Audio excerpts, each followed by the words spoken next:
শেষ করে কেন চলে গেছো? আমারও ছিল কিছু বলা, শুনতে না চেয়ে শুধু নিজেকে নিয়ে তুমি আছো।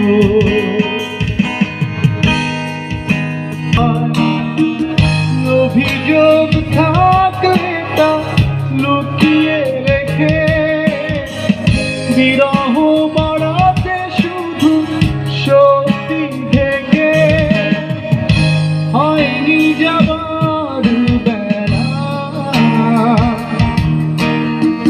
শুরুতেই সব কিছু শেষ করে কেন চলে গেছো?